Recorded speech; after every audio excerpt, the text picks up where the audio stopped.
Komisi 5 DPR RI berencana panggil BPJT hingga Kemenhub imbas kecelakaan Tol Ciawi.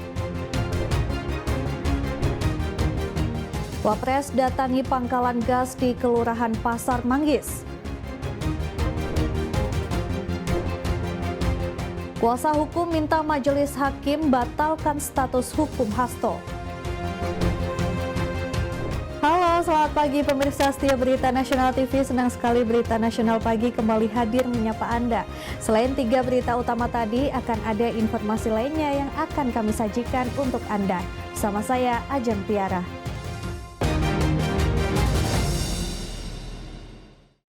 Ya, kita ke informasi yang pertama. Pemirsa, Komisi 5 DPR RI berencana memanggil pihak Badan Pengatur Jalan Tol atau BPJT hingga Kementerian Perhubungan imbas kecelakaan Tol Ciawi yang menewaskan 8 orang. Komisi 5 mengatakan pihaknya mendorong evaluasi pembahasan Undang-Undang Lalu Lintas dan pembentukan Panitia Kerja atau Panja. Hal itu disampaikan anggota Komisi 5 DPR RI Ahmad Bakri di Gedung Parlemen Senayan, Jakarta, Rabu siang.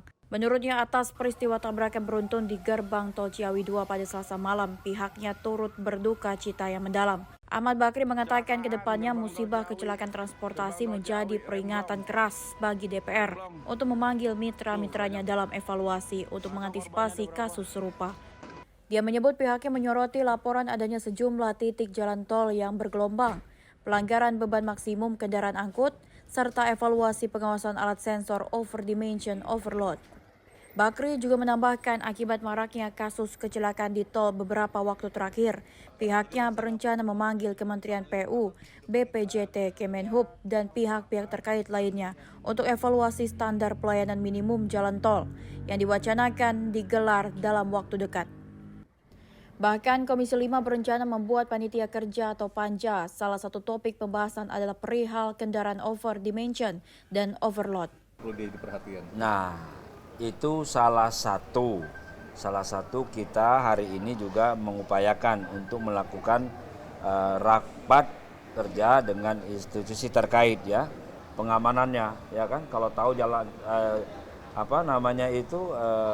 kendaraannya blong itu mungkin ada penyelamannya, pengamannya kan. Tapi kita lihat ini blong aja terus. Nah, ini perlu menjadi perhatian kami. Oleh sebab itu minggu depan, mungkin minggu ini kita akan memanggil. Pasca kecelakaan Ciawi, anggota Komisi 5 DPR RI Musa Rajeksyah berikan ucapan bela sungkawa serta tegaskan pentingnya meningkatkan pengawasan terhadap pelaksanaan uji kelayakan kendaraan bermotor. Pengawasan ini dilakukan untuk memastikan kendaraan yang beroperasi dapat memenuhi standar keselamatan baik untuk angkutan umum ataupun angkutan barang. Pertama, ikut bela sungkawa atas kejadian kecelakaan di Tol Ciawi dengan korban meninggal 8 orang dan banyak yang terluka. Dan ini memang kita tidak berharap terjadi seperti ini, tapi kami dari Komisi 5 DPR RI beberapa waktu yang lalu pun sudah pernah ada kunjungan ke Cipularang pada saat itu kejadian kecelakaan Cipularang. Dan kita sudah pada waktu itu bersama-sama dengan pihak pengelola tol dan juga dari perhubungan, juga polisian. Kita sudah menyampaikan pada waktu itu, saya juga menyampaikan tentang pengawasan KIR untuk kendaraan-kendaraan angkutan muatan dan angkutan orang, angkutan umum. Karena apa? Karena kita lihat sekarang ini odol, overdimensi, overload ini banyak kita temuin di kendaraan-kendaraan pengangkut barang. Sementara kita juga lihat pertumbuhan jalan tol kita, yang kita tahu jalan tol itu adalah jalan bebas hambatan. Pasti dengan kecepatan tinggi pertumbuhannya juga sudah banyak di daerah. Tapi kalau ini nggak dibarengin, pada waktu itu saya juga sampaikan akan terjadi lagi kecelakaan lagi pasti dengan tadi itu seperti itu, dan ini terjadi lagi. Jadi kita berharap ke depan ini harus kita benar-benar tegas karena aturannya semuanya sudah ada. Tinggal ketegasan kita dan kemauan kita untuk melaksanakan ini, instansi, institusi yang terkait. Saya berharap kita memang harus benar-benar menjalankan tugas peran kita sebagai instansi, institusi dalam pengawasan kendaraan-kendaraan, angkutan umum dan angkutan barang, juga dari lalu lintas, pemakai jalan, kepolisian, pengguna pengguna jalan tol ini kita harus tegas. Karena apa? Kita tidak mau terjadi korban kecelakaan yang sia-sia. Kita tahu angka kecelakaan lalu lintas kita meningkat terus. Ini kita harapkan pengawasan ini penting, dan juga pelaksanaan aturan-aturan ini harus tegas kita laksanakan. Pemirsa, arus lalu lintas di lokasi kejadian kecelakaan maut telah beroperasi normal. Sudah ada 6 gerbang tol yang dapat digunakan bagi pengendara yang akan melewati gerbang tol Ciawi 2 menuju Jakarta. Dan Jasa Marga juga sudah mulai memperbaiki 2 gerbang tol yang rusak dampak dari kecelakaan maut yang terjadi di gerbang tol Ciawi 2 Bogor, Jawa Barat. Arus lalu lintas di lokasi kejadian kecelakaan maut telah beroperasi normal. Sudah ada 6 gerbang tol yang dapat digunakan bagi pengendara yang akan melewati gerbang tol Ciawi 2 menuju Jakarta. Dan Jasa Marga juga sudah mulai memperbaiki 2 gerbang tol yang rusak dampak dari kecelakaan maut yang terjadi di gerbang tol Ciawi 2 Bogor, Jawa Barat. Lalu lintas di ruas gerbang tol Ciawi pada pukul 14.00 waktu Indonesia Barat dalam pantauan tim Berita Nasional TV terlihat padat merayap. Mulai dari jarak sekitar 1 km menuju ke pintu gerbang tol Ciawi 2. Arus lalu lintas sempat dialihkan pada pukul 00 waktu Indonesia Barat hingga pukul 03.00 waktu Indonesia Barat dari arah Ciawi menuju Jakarta yang dialihkan untuk melalui Bogor, dan pada pukul 6.00 waktu Indonesia Barat gerbang tol Ciawi 2 sudah dapat digunakan kembali. Sejak pagi Jasa Marga telah membersihkan sisa-sisa kecelakaan yang terjadi pada Selasa malam kemarin. Sementara itu polisi dan Kakor Lantas telah melakukan penyelidikan dengan melakukan olah TKP untuk mengetahui sejumlah faktor mulai dari remblong, kontur jalan, dan human error yang masih menjadi analisa petugas untuk mengungkap kecelakaan maut ini. Sementara bangkai kendaraan yang terlibat kecelakaan juga telah diamankan guna dijadikan barang bukti. Saat ini sudah ada 2 korban yang meninggal yang berhasil teridentifikasi, yakni Yana Mulyana pengemudi minibus dan Budiman asal Sukabumi, dan 6 orang korban meninggal dunia lainnya saat ini masih dalam pemeriksaan inafis. Informasi berita lainnya akan kami sajikan usai jeda berikut ini. Tetap saksikan Berita Nasional Pagi.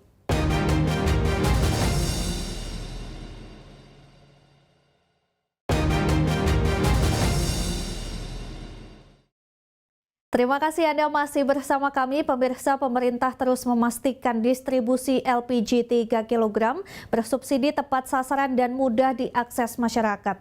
Wakil Presiden Gibran Rakabuming meninjau langsung penyaluran LPG di salah satu pangkalan di Jakarta Selatan untuk mengawasi implementasi kebijakan tersebut. Presiden Prabowo Subianto menegaskan pentingnya subsidi LPG 3 kg yang tepat sasaran, serta memastikan masyarakat dapat mengaksesnya dengan mudah. Untuk mendukung hal tersebut, Kementerian Energi dan Sumber Daya Mineral meningkatkan status pengecer LPG 3 kg menjadi subpangkalan resmi.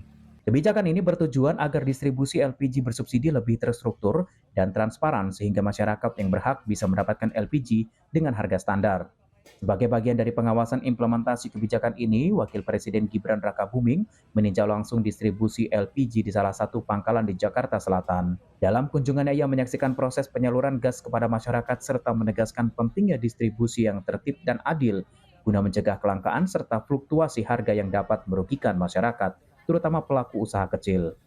Wapres Gibran juga mengingatkan agar kebijakan ini dijalankan dengan baik untuk menutup celah praktik penimbunan ilegal yang dapat mengganggu ketersediaan LPG di pasar.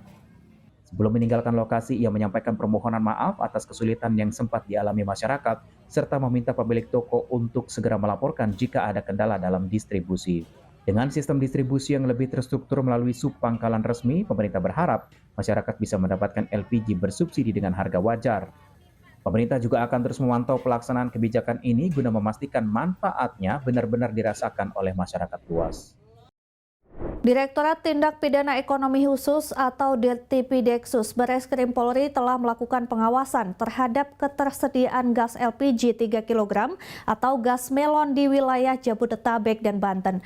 Hasil pemantauan menunjukkan adanya penurunan suplai gas ke agen atau pangkalan resmi pasca larangan pengecer menjual gas bersubsidi. Hal ini diungkapkan langsung oleh Direktur Tindak Pidana Ekonomi Khusus Bareskrim Polri, Brigjen Pol Helvi Asegaf di Mabes Polri Selasa siang. Berdasarkan pengecekan lapangan, Helvi mengungkapkan bahwa distribusi gas yang sebelumnya mencapai 280 tabung per hari, kini turun menjadi 130 tabung per hari. Penurunan ini berdampak pada antrian masyarakat di beberapa lokasi yang ingin membeli gas bersubsidi. Selain itu, ia menambahkan bahwa kini masyarakat harus menggunakan KTP dan mendaftar untuk bisa membeli gas melon sesuai dengan kebijakan yang diterapkan pemerintah. Meski terjadi penurunan pasokan, Kasatgas Pangan Barreskrim Polri itu menegaskan bahwa pihaknya belum menemukan indikasi penimbunan gas oleh agen atau subpenyalur. Helvi menambahkan saat ini komunikasi sedang dilakukan dengan Direktorat Jenderal Minyak dan Gas untuk mengevaluasi situasi lebih lanjut. Satgas Pangan Polri juga telah diperintahkan untuk turun ke lapangan guna memastikan ketersediaan stok serta distribusi gas melon tetap berjalan lancar. Jika ditemukan penyimpangan terhadap harga eceran tertinggi atau pelanggaran aturan distribusi, ia menyebut pemerintah dapat menjatuhkan sanksi termasuk pencabutan izin usaha.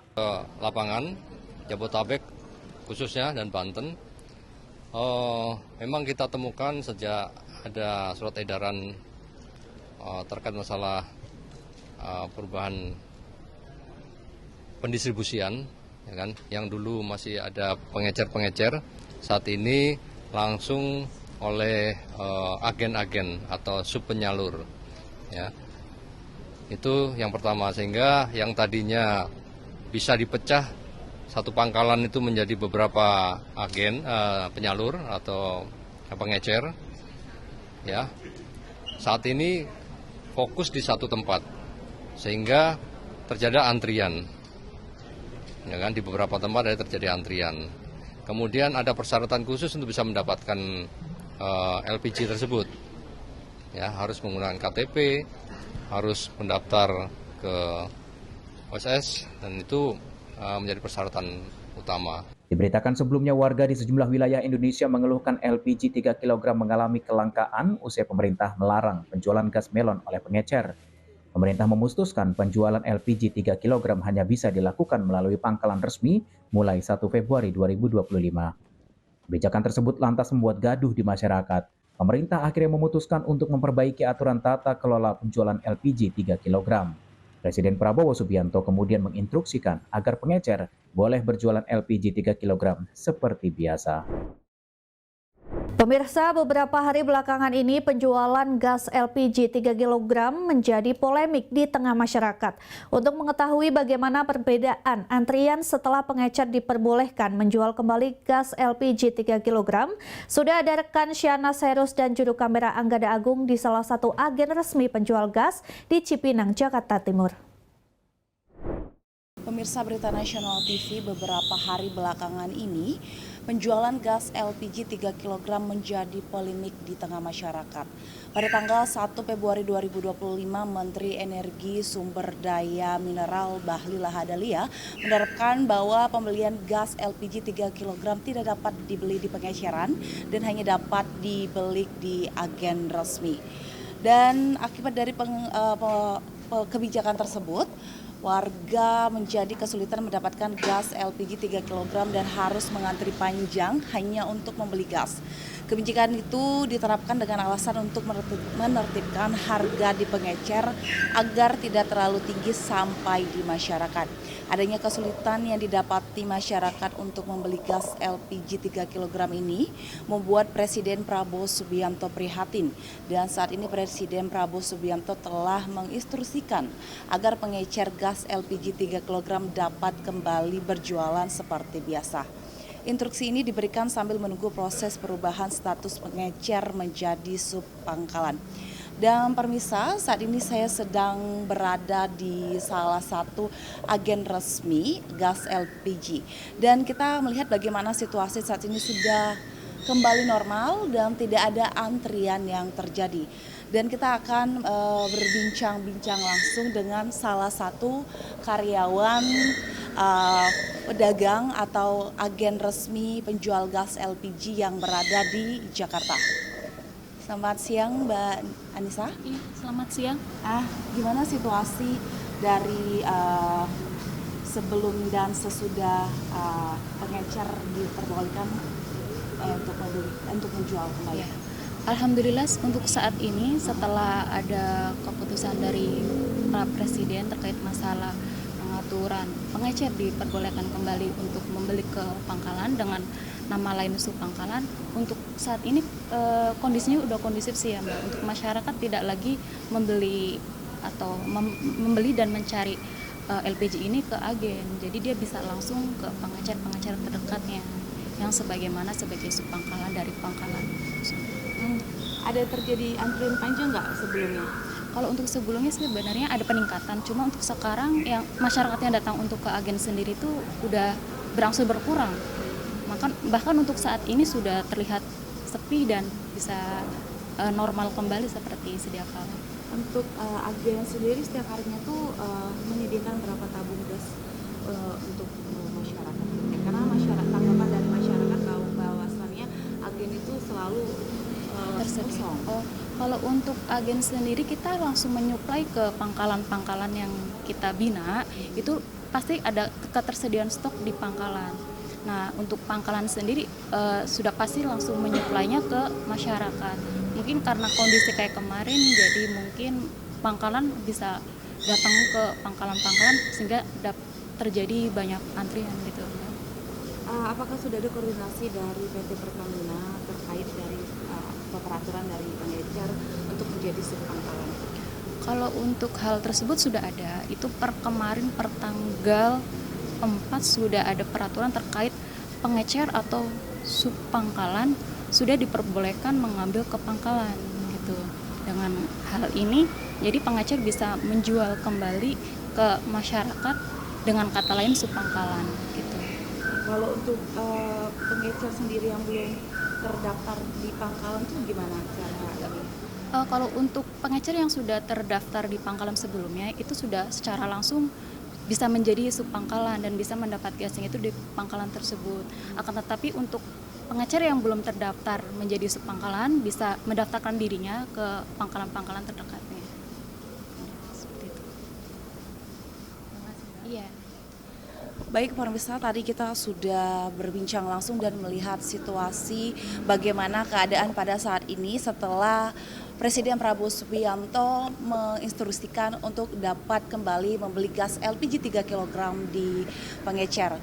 Dan instruksi itu diberikan sambil menunggu pemerintah terus mengadministrasi para pengecer agar menjadi Supangkalan. Dari Jakarta, Sanas Kairus, Angga Dagung melaporkan untuk Berita Nasional TV.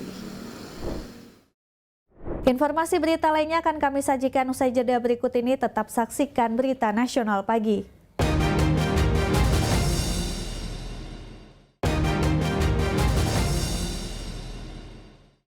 Pengadilan Negeri Jakarta Selatan menggelar sidang perdana gugatan pra-peradilan status tersangka Hasto Kristianto dalam kasus dugaan penyuapan dan perintangan penyidikan pergantian antar waktu anggota DPR Rabu siang.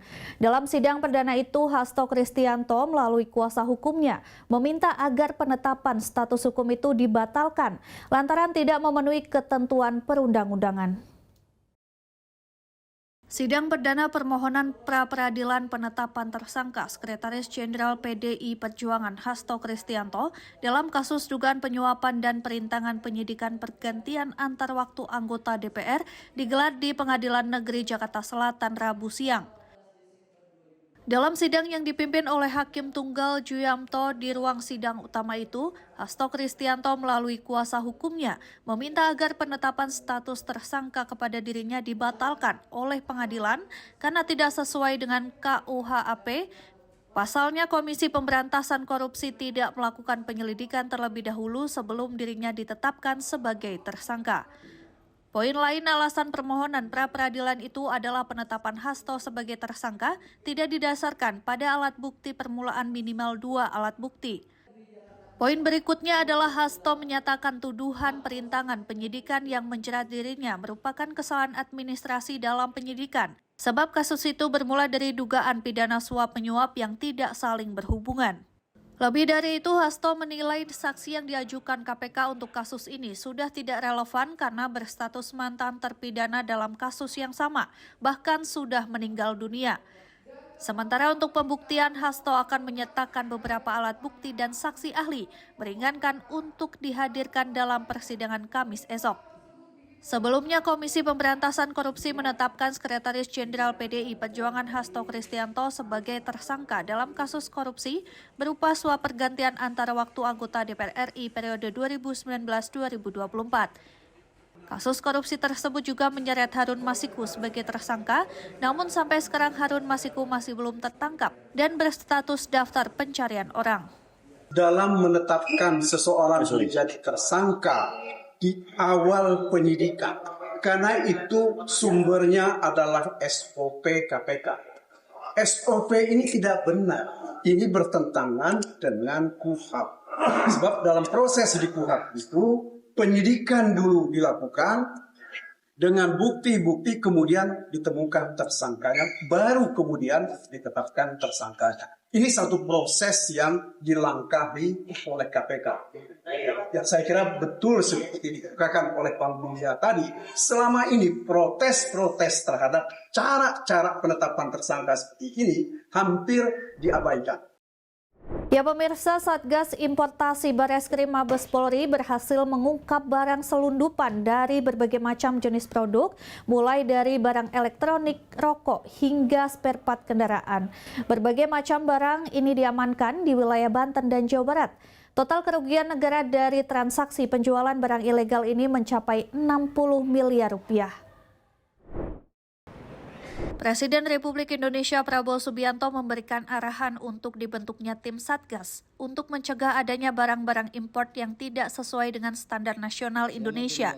Satgas Importasi Bareskrim Mabes Polri langsung gerak cepat dengan berhasil mengamankan berbagai macam barang, mulai dari elektronik serta spare part kendaraan dan juga rokok ilegal. Dipimpin Kasatgas Importasi yang juga Direktur Tindak Pidana Ekonomi Khusus Brigjen Helvi Asegaf, beberapa macam barang selundupan ini diamankan di 3 provinsi berbeda di Banten, DKI Jakarta, dan Jawa Barat. Barang-barang elektronik yang diamankan seperti Smart TV serta mesin cuci ini diamankan karena tidak adanya sertifikasi standar nasional dan sudah dipasarkan melalui e-commerce. Selain itu juga ada beberapa rokok ilegal yang tidak sesuai cukai. Bahkan di antara produk tersebut memakai cukai palsu untuk memasarkan produk-produknya. Satgas Importasi ini juga mengamankan sejumlah spare part kendaraan roda 4 seperti kampas rem serta onderdil suku cadang dari beberapa merek mobil. Dengan kualitas produk yang belum tersertifikasi standar keselamatan, tentu hal ini juga dapat membahayakan bagi konsumennya. Bareskrim Mabes Polri bekerja sama dengan kementerian lembaga terkait seperti Bea Cukai dan juga Kementerian Keuangan untuk menyelamatkan pemasukan negara melalui barang import yang pada 3 bulan terakhir ini merugikan negara sebanyak 64 miliar rupiah. Melalui Satgas Pengawasan Importasi Legal berhasil melakukan pengungkapan di wilayah Provinsi DKI, Provinsi Banten, Jawa Barat, dengan nilai barang kurang lebih 51.230.400.000 rupiah. Ya, Menteri Sosial Saifullah Yusuf menyebutkan bahwa Presiden Prabowo Subianto telah mempertimbangkan penambahan anggaran untuk bantuan sosial. Menteri Sosial mengemukakan penambahan bantuan sosial tersebut dapat dilakukan dengan memanfaatkan data tunggal sosial ekonomi nasional yang saat ini tengah dimatangkan. Ya, insya Allah kita akan mengikuti apa yang telah menjadi keputusan Presiden, itu dulu. Yang kedua, kita identifikasi hal-hal yang memang sesuai dengan instruksi Presiden tersebut. Kita akan periksa dan kita akan menyesuaikan, insya Allah ya, apapun yang kita lakukan tidak akan mengganggu program-program pokok dari Kementerian Sosial. Jadi akan kita sesuaikan seperti pembelian ATK dan yang lain-lain itu akan kita sesuaikan. Karena yang bansos tidak ada pemotongan. Jadi bansos ini cash transfer langsung, jadi tidak ada yang dipotong oleh Presiden. Bahkan kalau memang memungkinkan Presiden malah akan menambah. Ya pemirsa, informasi tadi sekaligus mengakhiri jumpa kita pada pagi hari ini. Demikian Berita Nasional Pagi telah menemani Anda. Saya Jentira beserta kru yang bertugas pamit undur diri. Selamat pagi dan sampai jumpa.